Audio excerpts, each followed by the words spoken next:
Bienvenidos a Lo Simple No Vale. Hoy tengo el placer de contar con el actor Javier Albalá. ¿Qué tal estás? Hola, ¿qué tal, Alberto? Bueno, Muy muy bien. bien. Lo primero, muchísimas gracias por compartir tu tiempo conmigo y hoy vamos a repasar tu trayectoria como actor. Ajá, estupendo. Vamos allá. Y bueno, la primera pregunta que siempre hago es, ¿cuándo tuviste claro que te querías dedicar a ello y cuáles fueron un poco tus primeros pasos? Pues mira, yo estudiaba para hacer Bellas Artes y estando en el instituto, un compañero me ofreció hacer una obra de teatro, poner allí mismo en el instituto en pie una obra de teatro y entonces pues lo hicimos y me entusiasmó y aunque seguía direccionado a hacer letras para hacerlo selectividad y hacer bellas artes, cuando ya me subí a un escenario dije, wow, pero esto es una maravilla. Y entonces me enteré que se podía estudiar, porque yo entonces pensaba, no sabía nada. Pensaba que era algo que, en fin, no tenía una idea clara de lo que era, pero cuando supe que se podía estudiar, dije, pues quiero estudiar. Y desde entonces, que estoy hablando, que entonces tenía 17 años, Madre. pues hasta ahora ha sido un no parar de estudiar, que curiosamente mi madre me decía, pero sigue estudiando, hijo. Y yo le decía, mamá, es que quiero ser actor. Y luego lo que le digo ahora es, mamá, no he parado de estudiar desde los 17 años. No he parado de estudiar y me dice, es verdad, es verdad. Así que luego requiere de mucho, mucho estudio, mucho compromiso y de, bueno, mucha implicación. Los primeros años cuando empezaste, ¿qué te servía más de aprendizaje? ¿El teatro o el estudio? Pues mira, cuando empecé me pasaba que, pues como nos pasa a todos, no tienes experiencia ninguna, lo que tienes es un alelo grande y como también tienes como sueños y fantasías, ¿no? Sobre cómo puede ser eso que es desconocido para ti. Lo que pasa es que esas ganas empujan mucho. Yo me tiré varios años estudiando y también me pasó que mis padres, yo vengo de una familia humilde, y mis padres me dijeron que para ellos era un esfuerzo pagarme una carrera, pero que lo harían con gusto. Pero si yo lo que quería era estudiar como actor, me tendieron una especie como de trampa, ¿no? Me dijeron, si lo que quieres es estudiar como actor, tienes que pagártelo tú. Pensando que yo iba a tardar unos meses en decir, no, mira, no, quiero, quiero volver otra vez a estudiar una carrera. Y entonces lo que ocurrió es que empecé a compaginar el trabajo que en aquel momento hice el clásico de los actores, que es empezar a trabajar de noche. Estoy hablando ya teniendo, no, ya teniendo 20 años, porque te dije antes de 17, pero en 17 fue cuando quise decidir, pero luego hasta que empecé a estudiar fue ya a los 19 y cuando ya vi que para estudiar necesitaba ganar dinero, a los 20 me puse a trabajar de camarero y estuve 5 años compatibilizando estudios y trabajo de camarero, eh, haciendo alguna cosita pequeña en televisión, en cine hice también alguna cosita, tuve un personaje de 3 días, una película de hace muchos años, de Manuel Vázquez Montalbán, que estaba basada en un libro de Manuel Vázquez Montalbán, se llamaba El laberinto griego, y fue mi primera participación en cine. Y tuve la suerte de que de pronto me llamaron para un casting, para un casting de una película francesa.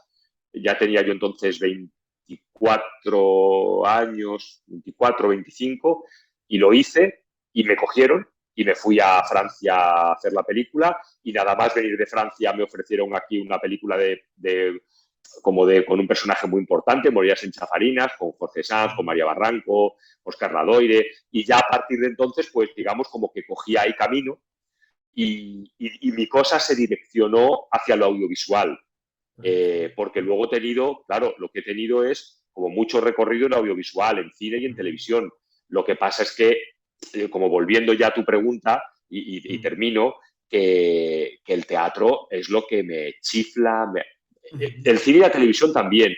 Lo que pasa es que requiere de toda una estructura que depende casi más de que te llamen. El teatro te puedes juntar con un grupo de amigos bueno, de actores, actrices y pones en pie una obra. Luego venderla y que la gente vaya a verla es otra historia. Pero hacer una película hacer una película así requiere de otra serie de cosas que en teatro no son necesarias. Y el teatro, de alguna manera, es como es la piedra filosofal de la Mm, interpretación, ¿no? mm. Claro, con todo lo que me has contado me surgen dos preguntas. La primera es, o sea, estuviste de camarero, el sector de la hostelería que es muy sacrificado, la verdad. En esa época no tenías casi vida privada, o sea, estudiando y encima trabajando en un sector como es la hostelería, que como te digo, es sacrificado y de muchas horas y de cansancio, no sé, lo tendréis que tener clarísimo, ¿no? Pues mira, se unieron varias cosas que eran, hombre, teniendo 20 años, que es cuando, ya te digo, que fue 19, 20 años cuando empecé a trabajar, se unieron que conocí el mundo como de pronto de la noche, el alcohol, las drogas, el relacionarme mucho. Entonces, todo eso formaba parte en mi imaginario de lo que era ser alguien artista, bohemio, estudiar por las mañanas. Yo había veces que terminaba de trabajar, dormía y volvía a casa, que llegaba a casa igual a las 7 de la mañana, dormía unas horas y a las 10 de la mañana estaba ya empezando las clases. O sea, 10, 11 de la mañana. Y luego dormía por la tarde para volver otra vez a empalmar y todo esto con una vida muy... Dices tú que es sacrificado, sin duda es sacrificado, por supuesto. Lo que pasa es que yo entonces no veía, no, bueno, mi aspiración, gracias a que mis padres podía vivir todavía con ellos y lo único que necesitaba es sacar dinero para pagarme las clases, que ya entonces me parecían una pasta, y luego también aportar algo de dinero en casa cuando pude ganar un poco más de dinero, yo tenía la vida hecha. Salía, bebía, me drogaba, follaba, estudiaba. Yo de pronto me parecía que esa vida hubiera firmado por esa vida durante años, pero claro, esa vida dura hasta que dura. Y duró 5 años. Joder. Y claro, luego la otra pregunta que me surge, o sea, pasar del teatro, como has hecho, al audiovisual, no sé cómo fue ese cambio, cómo te mentalizaste, y luego también no echabas un poco en falta el sentir el público, cómo es el teatro, que enseguida sabes la reacción de si le gusta o no le gusta lo que estás haciendo. ¿No lo echaste en falta cuando empezaste un poco más al audiovisual? Mira, en estos años de estudiar pusimos en pie algunas obras, pusimos en pie un Shakespeare, hicimos Noche de Reyes, pusimos en pie La Ronda de Schiller, que es un obrón y que a nosotros nos pillaba todo esto grande. Te estoy hablando de que entonces, si yo tenía entonces, esto creo que fue ya con 21 o 22 años, imagínate, con 21 o 22 años, hacer un Shakespeare Ostras. o hacer como hicimos La Ronda. O sea, era una cosa, eran personajes grandes, situaciones complicadas de actuar, pero nosotros lo que queríamos es actuar. Entonces, ¿qué hacíamos? Actuábamos en centro comercial, perdón, en centros culturales, iba a vernos muy poquita gente. Entonces, yo tampoco tenía mucha sensación de cómo era la Ah, cosa. Yo además escribí una obra de teatro que fue casi lo primero que hice antes de ponerme a estudiar, que se llamaba En todas las nubes hay un dragón, y ahí empecé ahí apunté también con estas ganas y este deseo también de escribir, que he continuado manteniendo y he continuado también sí, como fomentando durante los años, porque es algo que sigo haciendo, escribiendo, y, y entonces el audiovisual fue lo que realmente me empezó a ir. Yo tuve noción de subirme a un escenario ya en un nivel profesional, de estar en primera división del teatro.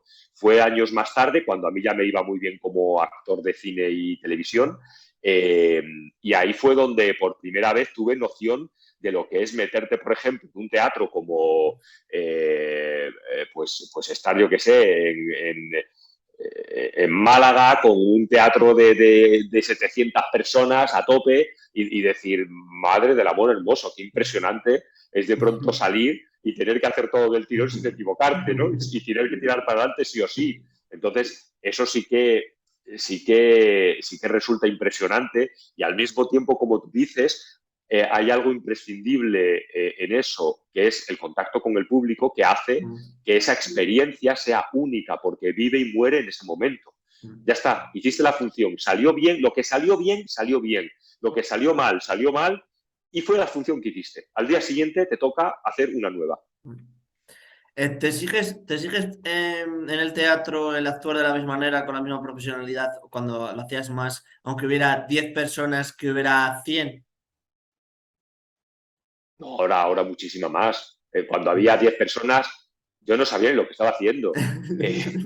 Claro, era ese mundo Sí. de la juventud donde no actúas tanto para los demás, actúas por una necesidad de hacerlo. Ahora soy mucho más consciente, no solo ahora, digo ahora que ya tengo más de 50 años, estoy hablando de ya hace 2 décadas, que fue cuando empecé a hacer teatro ya en un nivel, como te decía, de primera división, ya absolutamente profesional, donde empecé a tener esa conciencia de que cuando estás haciendo teatro y estás en ese momento teniendo esa experiencia con el público viva y presencial, es muy importante que des lo mejor que puedas dar. Eso no quiere decir que te vaya a salir de la mejor manera posible. Ahora, la aspiración, la expectativa es que des lo mejor y para eso en los ensayos tienes que estar, bueno, a tope y trabajando en un nivel realmente de mucha demanda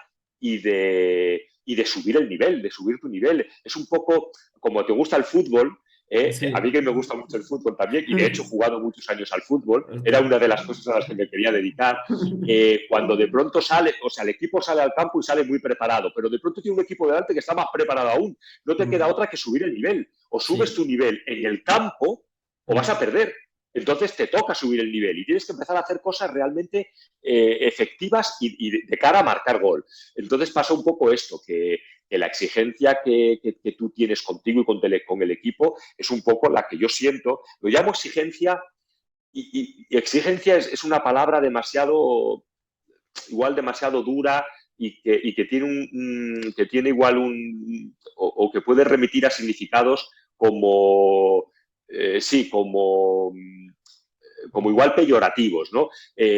La exigencia es buena porque hace que se haga lo mejor de ti. Sí. Entonces, yo en este sentido, como actor, me siento así. Cuando un personaje es muy difícil, antes hablábamos de Parot, cuando a mí me ofrecieron el personaje del inspector, yo dije, wow, es un reto porque no tiene nada que ver conmigo este hombre y es un reto y va a exigir mucho de mí. Y luego después de hacerlo dije, bueno, pues tampoco era tanto reto, pero en el momento sí me lo parecía. Y de verdad intenté dar lo mejor y hacerlo lo mejor posible y es un poco lo que me propongo en cada proyecto, por mí y por el espectador, por el público. En definitiva, eso. Posteriormente profundizaremos un poco más en Parot, pero has participado, formado parte de muchas películas.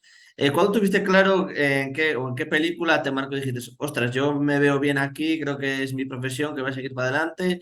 ¿Tuviste alguna película que te marcara esto o no? ¿O lo tenías claro? Sí, sí, sí, sí. Sin duda, mira, la primera, y tengo la imagen total. La película que hicimos en Francia se llamaba Les femmes et les enfants d'abord, que es Las mujeres y los niños primero. Y era una historia que ya entonces, estoy hablando pues de hace 28 años, 29, creo que 28, 29 años. Ya era la historia de una mujer que decidía dejar a su marido y decidía viajar con sus hijos a conocer sus orígenes. O sea, era una película ya como feminista. De hecho, la directora, Sandra Jobs, que no hizo luego mucho, creo que hizo 3 películas, esta fue su segunda, pues era una mujer que ya tenía una conciencia muy como, cuando digo feminista, lo mismo, antes decía lo de exigencia, ahora lo voy a decir de feminista. Ahora mismo feminista tiene unas connotaciones muy peyorativas para un determinado tipo de gente, cuando que me parece que es una maravilla porque es necesario que tengamos una mirada feminista. No lo digo por apuntarme a un carro ahora mismo de lo que es políticamente correcto. Es que si no empezamos a mirar lo femenino de otra manera, es imposible que avancemos como humanidad. Es que es así de sencillo. Entonces, digo esto porque ya entonces la protagonista de esa película era Ana Galiena, que no sé si, bueno, ella es una estrella, lo sigue siendo en Francia, en Italia, pues ella es italiana, pero ella tuvo un momento, ella en Jamón, Jamón era la madre de Penélope Cruz. Y, y ella hizo una película que la convirtió como en estrella, que fue El marido de la peluquera, de Patrice Lecomte, que fue una película que a ella la catapultó, ¿no? Entonces ella era la protagonista de esta película y yo me enamoraba de ella y teníamos una historia de amor. Y entonces recuerdo que estaban haciendo un plano de ella en la playa, estábamos allí en una playa de Portugal y yo estaba repasando mi texto porque cuando terminaran su plano íbamos a hacer una escena nuestra. Y entonces estaban todos los técnicos trabajando y hacía sol y era un día precioso y el Atlántico ese día estaba bastante tranquilo Sí. y veía a todo el equipo trabajar alrededor y en ese momento yo dije, me siento como un mono en la selva, este es mi sitio. Esta fue como la imagen y la frase que tuve, ¿no? Como un mono en la selva. Y desde entonces entendí que había algo que era apropiado, que fluía, que tenía sentido y que, bueno, pues la vida me estaba permitiendo tener esa experiencia y gracias a Dios hasta ahora, pues he podido ir viviendo de esto. Así que estoy muy agradecido de esta bendición. Bueno, me has hablado de la película que te marcó, que cuando tuviste claro que te querías dedicar a ello. Y también te quería preguntar cómo has visto también el avance con las nuevas plataformas. ¿Crees que ha ayudado al cine o os ha ayudado en la profesión o no beneficia? Tipo Netflix, HBO, Amazon.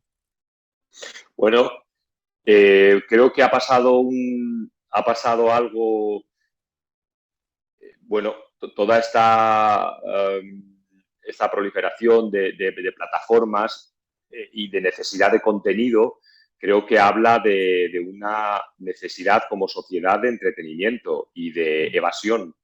Esa parte la entiendo, al mismo tiempo dedicándome a esto, pues entiendo que mi trabajo está muy al servicio de esto, del entretenimiento, de que la gente... Hay algo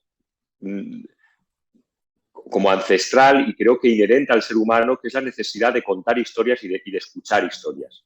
Esto es algo que creo que a todos nos fascina, desde niños, ¿no? Estoy seguro que a ti te han contado algún cuento de niño, igual que yo he Sí. escuchado cuentos, y hay una parte fascinante en escuchar un cuento. Y de alguna manera esto es lo que seguimos necesitando durante el resto de nuestra vida, como escuchar historias. Sí. Y claro, las historias ahora, la tecnología ha avanzado tanto que es una... o sea, yo hay veces que yo no puedo ver casi una película porque, bueno, a mí me resulta eh, a ver cómo lo llamo, me resulta difícil entrar en la ficción porque cuando estoy viendo una película yo estoy viendo como el aparato que es la película, ¿no? Sí. El armatoste que es la película. Entonces tengo momentos hilarantes en que están dos actores teniendo una escena y además haciéndolo bien y yo estoy pensando, ahora mismo les han puesto un palio porque seguro que está dando el sol, fíjate ahí detrás lo que está pasando con el sol y sin embargo ellos el tipo de sombra que tienen y ahora seguro que tienen metido también un dimmer que les está dando porque el tipo de luz está con un apoyo de tal y luego el del micro tiene que estar ahí arriba. Entonces, claro, cuando ya miras el cine así es muy difícil que entres en la ficción. Por eso yo digo más de una vez que para mí el cine y la televisión han muerto. Pero han muerto porque al dedicarme a ello es muy difícil no ver todo lo que está sucediendo detrás de la cámara. Eh, a pesar de eso, me cuesta ver películas de miedo porque me dan miedo. Bueno, en fin, sí, me inquietan y si la película está bien hecha, me inquieta y es como cuando te cuentan una historia de terror al fuego de la hoguera, ¿no? Al calor de la hoguera, mientras estás haciendo una acampada. Digo, ay, Dios mío, qué miedo. Bueno, lo que quiero decir es que las plataformas están como cubriendo de una forma, a mí me parece que como que rebosa, o sea, hay algo como de demasiado esta necesidad de las historias. ¿Por qué para mí es demasiado? Porque una de las cosas que ha sucedido es que el hecho de que yo pueda ver en mi televisión, en mi ordenador, bueno, en mi casa, ¿no? En un espacio de intimidad conmigo, con mi familia, con mi gente cercana, el hecho de que yo pueda acceder a tanto contenido, Mm. lo que para mí está acabando es con el cine. Y el cine Ostras. sigue teniendo para mí un poder muy especial, sigue siendo algo muy Mm. especial para mí. El hecho de que yo me junte en una sala con gente desconocida a ver de esa manera magnificada, ¿no?, una historia, es algo que produce un impacto que va más allá como de lo lógico, Mm. de lo mental, porque entra la historia en otros niveles. Yo creo que por eso el cine ha sido una herramienta tan poderosa de compartir información y también de publicidad y también de manipulación, Mm. porque el cine se ha utilizado, parece ser, en las contiendas de las guerras mundiales, se ha utilizado el cine Sí. como elemento de propaganda, ¿no? Y bueno, mira, yo he sido muy fan de los western, que ha sido un género que a mí me chiflaba de niño.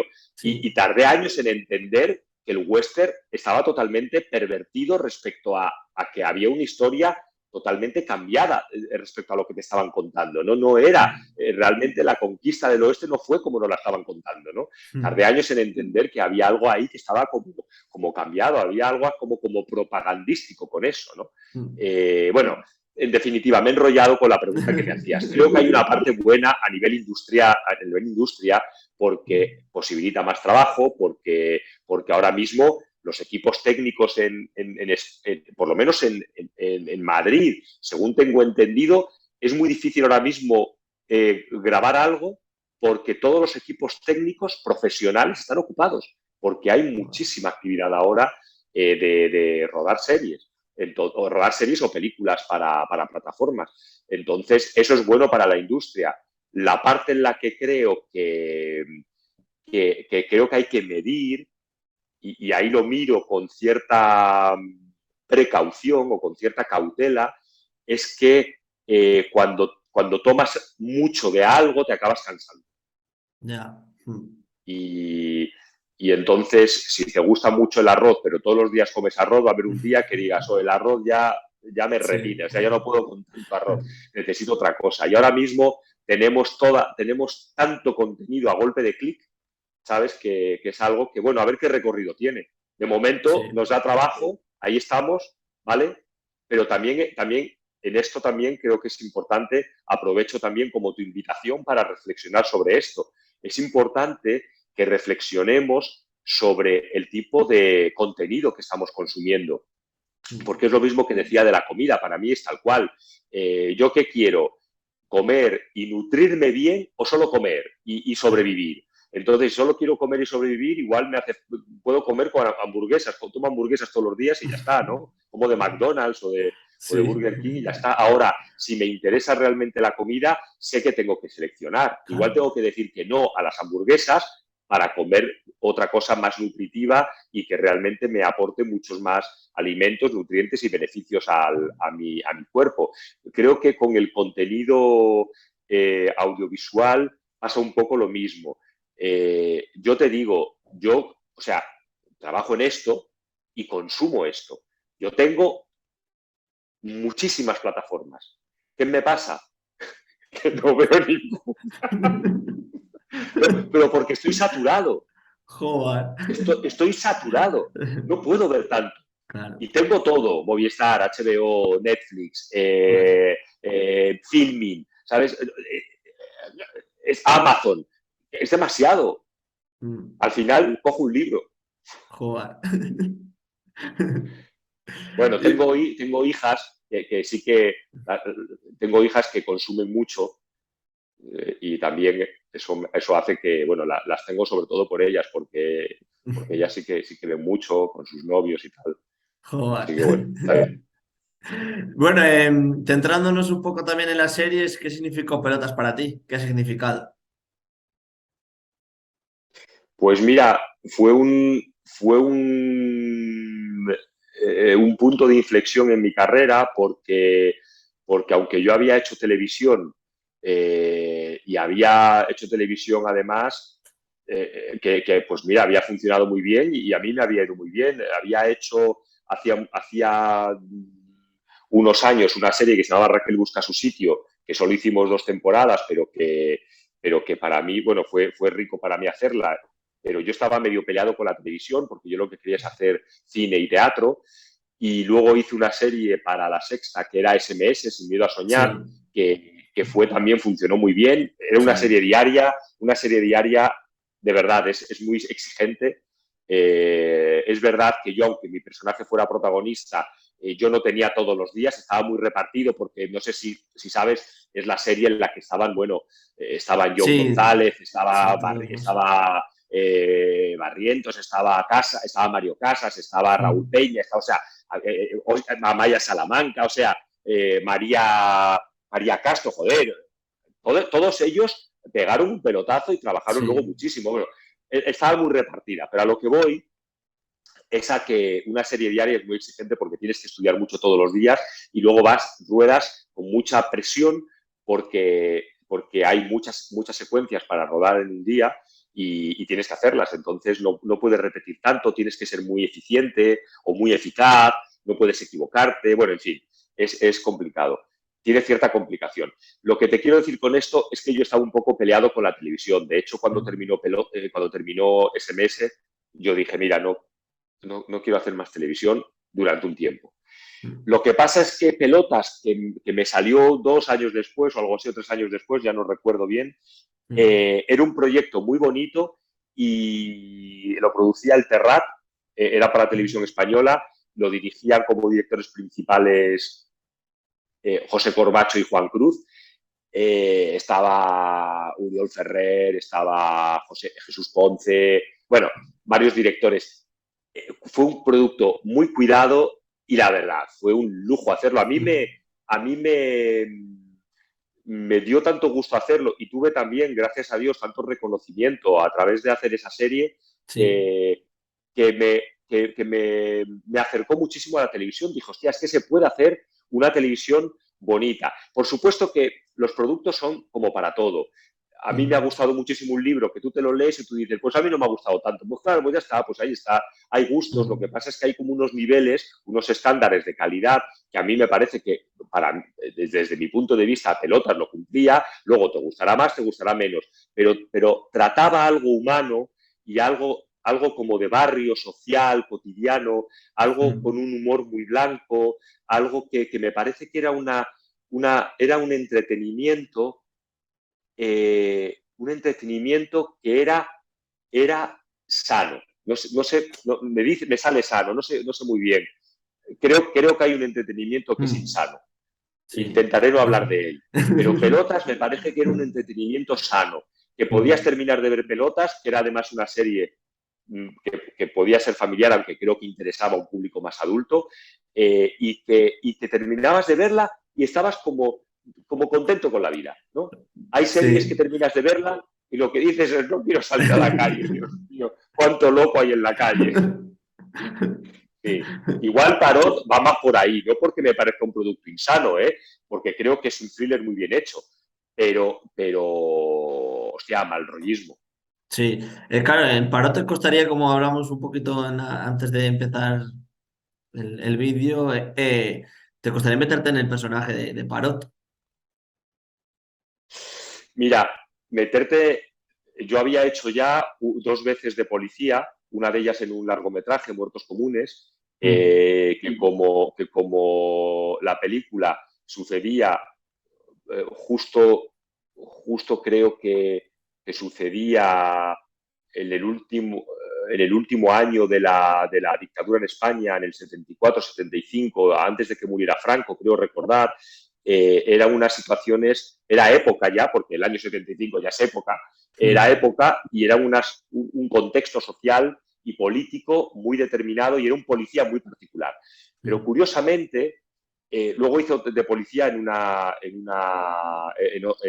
otra cosa. Pero curiosamente este personaje mm, eh, es un tipo, es un hombre que aunque respeta digamos, la legalidad, no está de acuerdo con muchas de las cosas que, que- que hay que hacer bueno, pues para poder cumplir con tus obligaciones mm, como policía.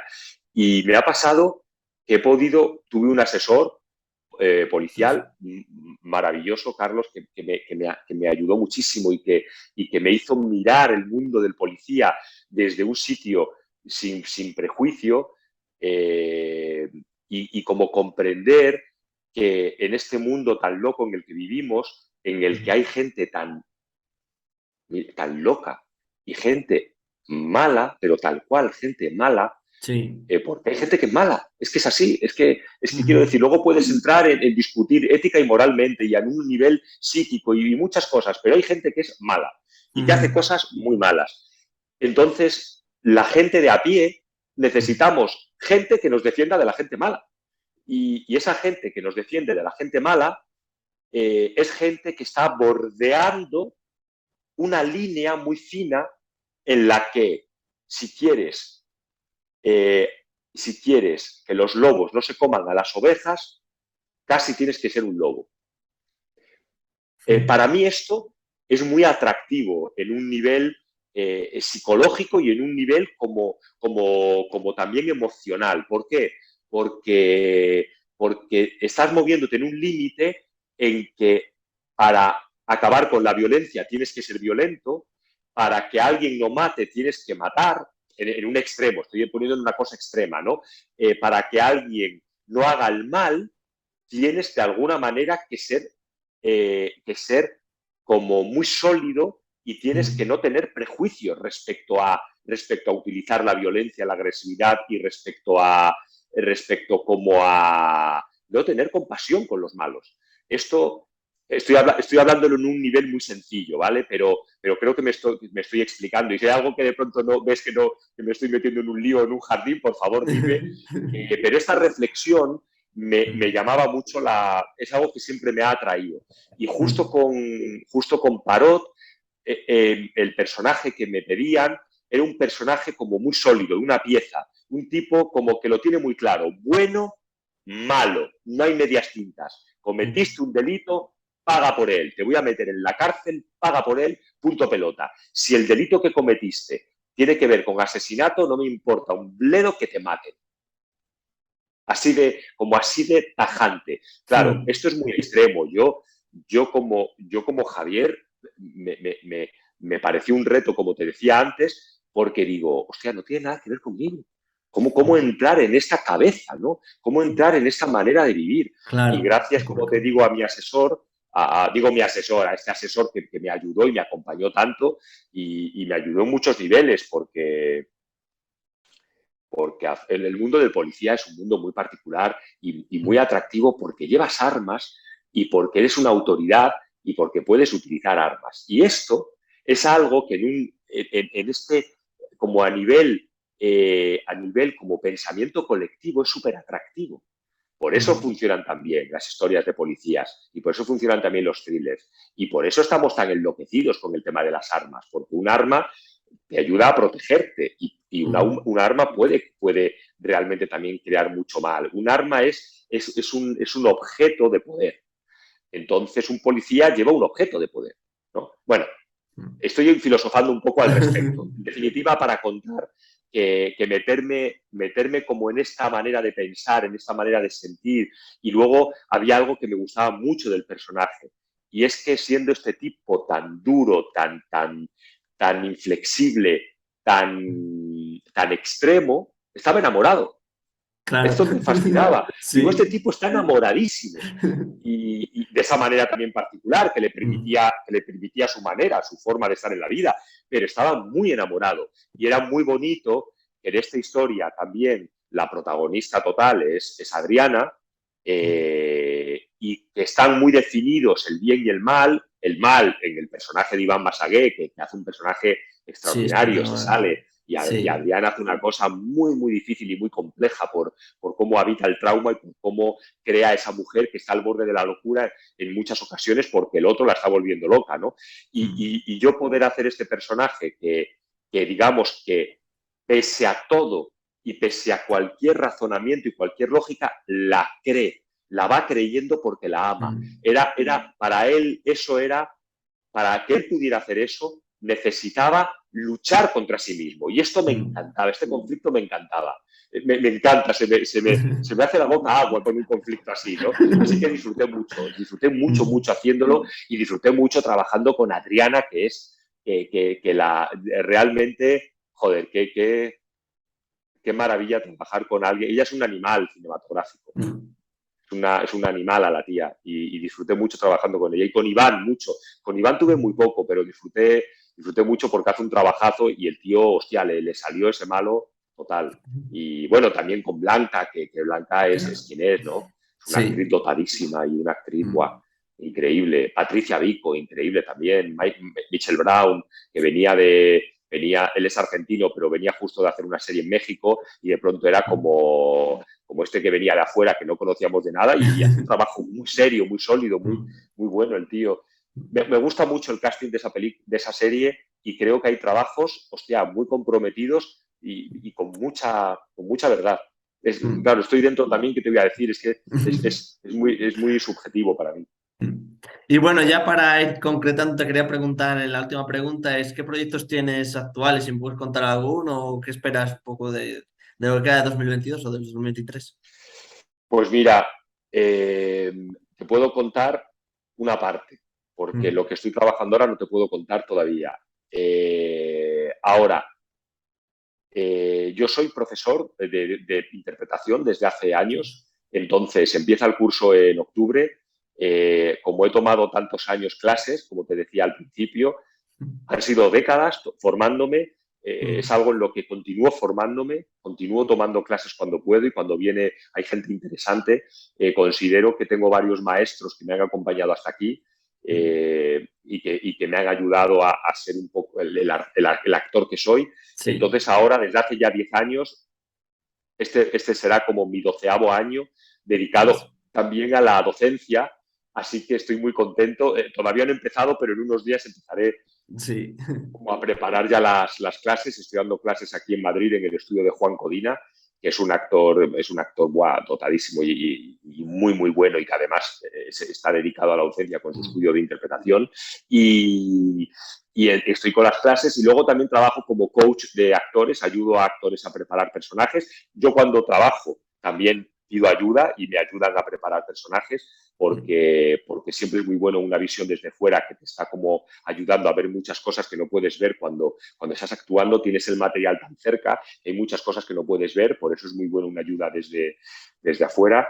Y te diré que ahora que deseo que este año en lo que se concrete sea televisión y teatro. Eso es lo que Ostras. estoy ahora como ahí dándole y trabajando. Así que ojalá podamos tener otro encuentro dentro de unos Sí. meses, yo que sé, un año, año y medio, y que podamos hablar de lo nuevo.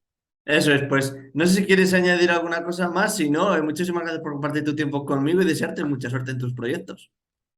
Pues te agradezco mucho compartir. Bueno, decirte que es que ha sido muy agradable y que te Mm. agradezco también así como la posibilidad de poder también como hablar un poco de mi trayectoria y de las cosas que me apasionan y que te agradezco también que mantengas ese espacio que tienes, aunque sea por hobby. Creo que es bueno y que nos acerca, ¿no? Nos acerca como a los espectadores y nos acerca como al público y que te agradezco así el encuentro. Así que Pues, mucha suerte también, Alberto. pues muchas gracias y un abrazo. Venga, un abrazo.